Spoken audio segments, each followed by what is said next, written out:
Assalamualaikum warahmatullahi wabarakatuh.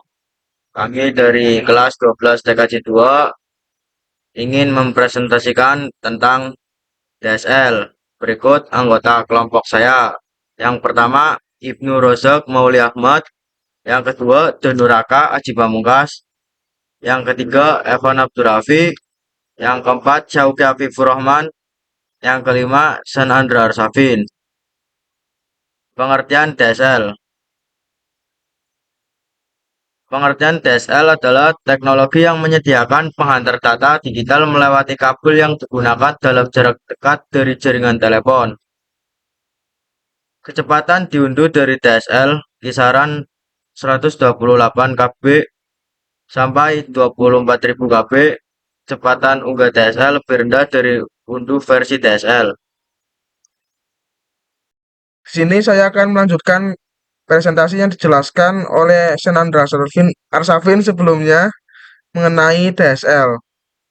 Oke, selanjutnya yaitu ada komponen penting DSL. Yang pertama ada DSL transceiver, high pass filter atau HPV, low pass filter atau LPH yang berfungsi untuk memisahkan voice band transmisikan keluar telepon pelanggan. Lalu yang kedua ada filter yang berfungsi untuk memisahkan jalur data dan jalur suara akan disediakan oleh ISP satu paket dengan DSL modem.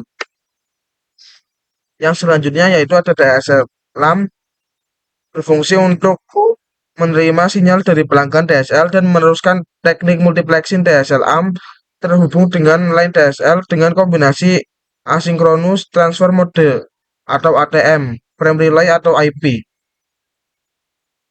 Fungsi DSL LAM. Yang pertama ada advertisement disk sebagai filter voice data, sebagai modulator dan demodulator, sebagai multiplayer. Oke, selesai. Selanjutnya akan dijelaskan oleh Ibnu Rozak Mauli Ahmad. Sini saya akan melanjutkan penjelasan dari Evan Abdurrafi.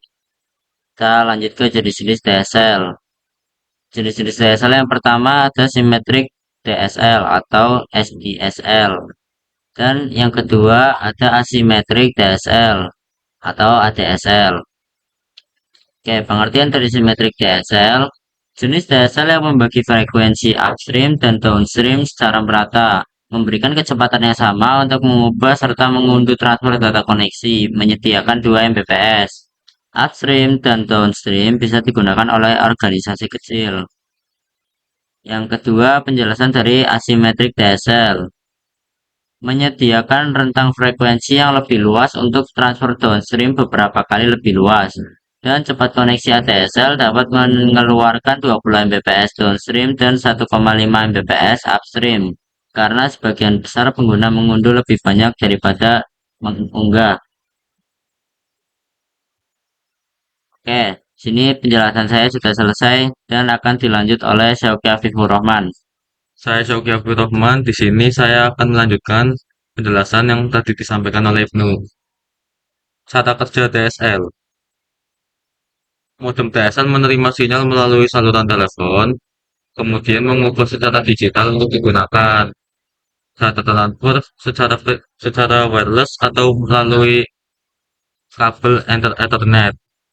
Assalamualaikum warahmatullahi wabarakatuh. Kali ini saya atas nama Donur Kasih Mukas akan melanjutkan presentasi yang tadi sebelumnya telah disampaikan oleh Syauki Afifur Rahman, yaitu tentang kelebihan DSL.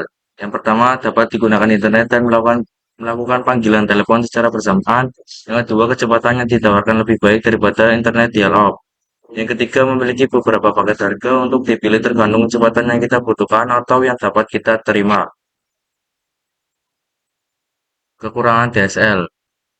Yang pertama, transmisi data tidak akan bekerja sebaik penerimaan data. Yang kedua, koneksi DSL bekerja lebih baik apabila lokasi pengguna dekat dengan kantor pusat DSL. Yang ketiga, semakin jauh semakin lemah sinyalnya. Sekian penjelasan dari kami tentang DSL. Kita akan lanjut ke bagian konfigurasi DSL. Saya tutup. Wassalamualaikum warahmatullahi wabarakatuh. Assalamualaikum warahmatullahi wabarakatuh. Perkenalkan, nama saya Dodo Haji Bukas dari kelas 12 TKJ 2. Kali ini saya akan mempraktekkan tentang DSL ya guys. Pertama kita masukkan yang namanya server. Server itu ini guys, ini ya. Kita harus ke atas, terus kita pilih cloud yang ini kan, tempel. Terus itu pilih DSL, DSL modem ya, jangan lupa. Ini dua, terus switchnya juga dikasih dua, yang 2960, yang ini. Ini. Oke.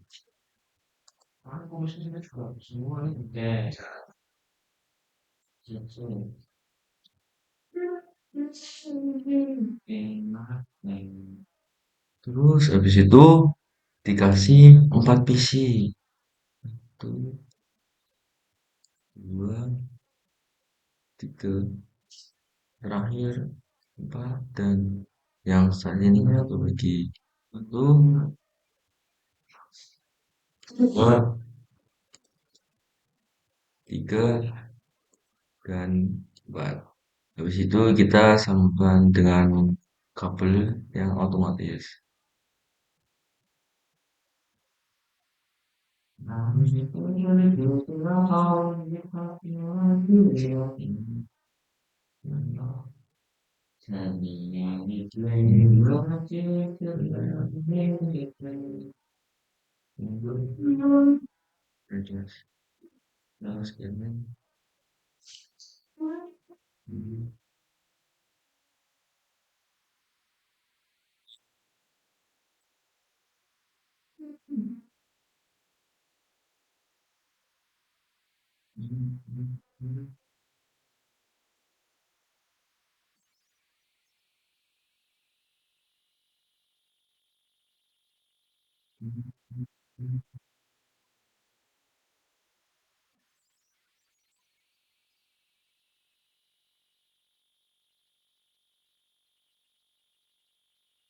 Habis itu kita setting. Kita ke menu desktop, ke server, terus menu desktop. Kita pilih IP configuration. Kita di sini diisi ya, kita pilihnya static. Untuk IP F4 addressnya kita diisi. Di sini saya menggunakan 192.168.1. Kemudian ini diklik di sini di lagi, dan saya menggunakan 192.168.1.8.0. Udah ya. Terus ke service, ke DHCP, ini di on kan. Udah, terus di sini diganti nomor 2 ya. Terus di sini ganti nomor 254. Setelah itu save, ini save ya.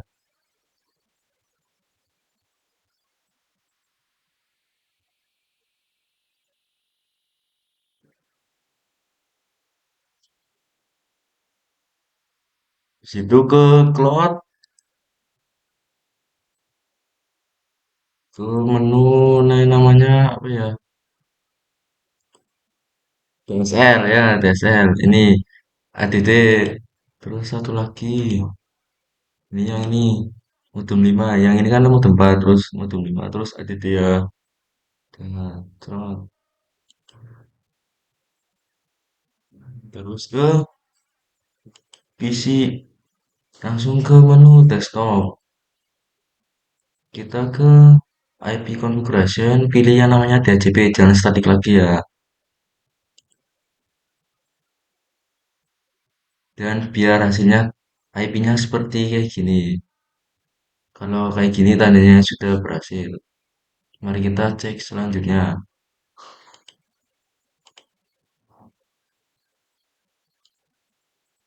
Configuration, DHCP, dan kayak gini. Sampai seterusnya.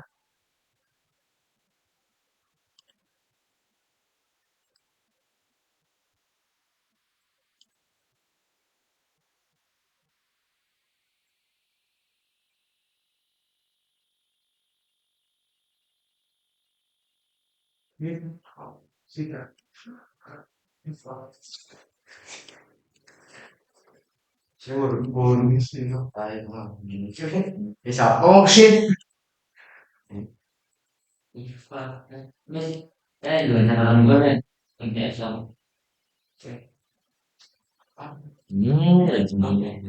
Udah berhasil ya.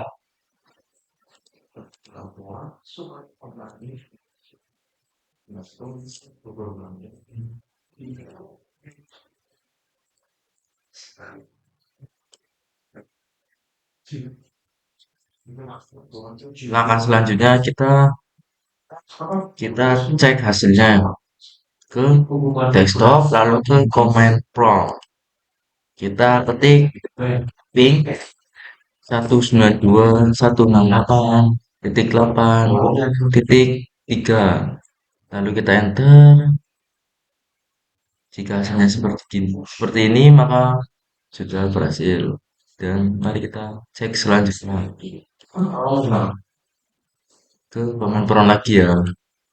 Kita cek ping 192.168.8.2.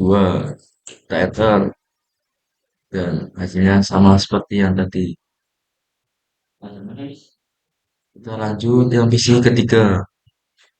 Command prompt ping 192.168.8.5. Enter.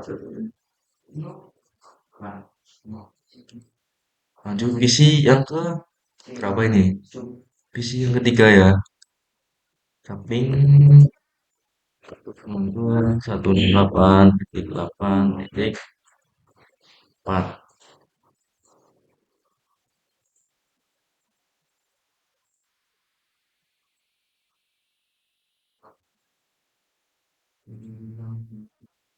Dan lanjut visi pada ini prompt 192.168.8.7. Lawannya kita ke ini visi selanjutnya. Kita ke command prompt. Tapi kayak yang tadi. Titik berapa ya? Benar-benar 6.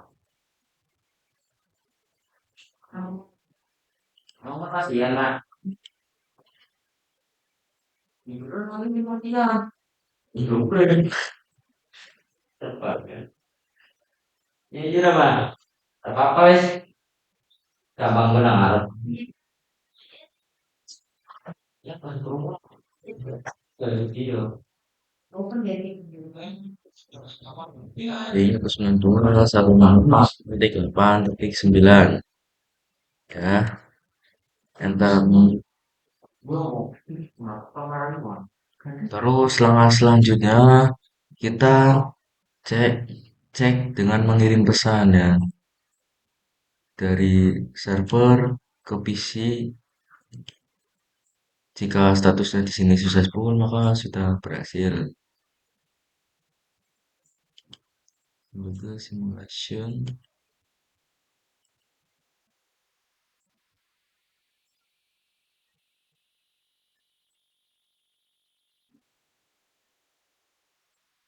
Terus kita cek lagi yang satunya.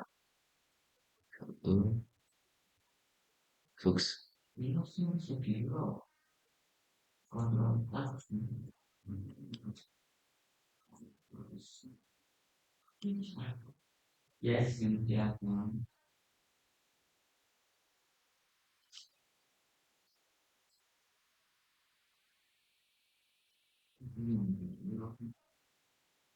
Sekian dari saya.